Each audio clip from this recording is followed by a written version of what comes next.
We are in the Trust in the Lord season.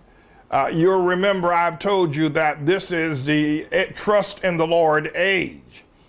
And like the Stone Age, Space Age, Bronze Age, whatever, for us to be able to survive, we have crossed over into a point where if you're not trusting in the Lord, you will walk away from him. Now, I know that you say that, Pastor, that's a very judgmental statement. Well, let me just share something with you out of John's Gospel, chapter 6. There were a large number of people that had been with Jesus.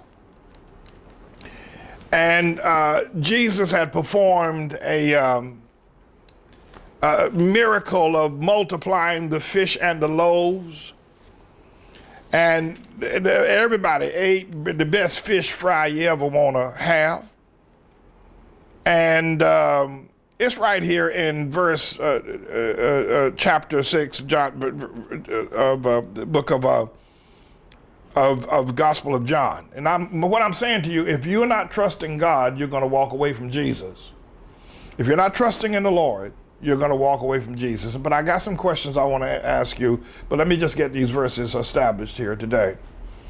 It says in chapter 6 of Gospel of John, it says, after these things, Jesus went over the Sea of Galilee, which is the Sea of Tiberias. And a great multitude followed him because they saw his miracles, which he did on them that were diseased.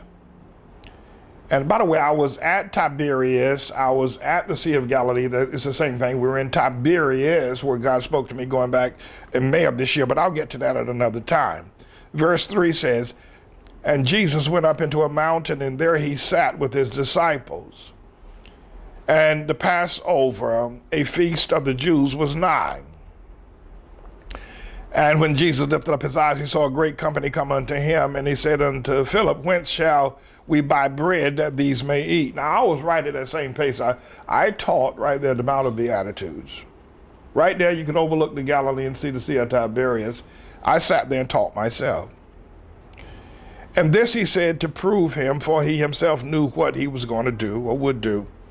And Philip answered him, 200 pennyworth of bread is not sufficient for them, that every one of them may take a little. And one of his disciples, Andrew, Simon Peter's brother, saith unto him, well, there's a lad here which have 5 barley loaves and 2 small fishes. But what are they among so many?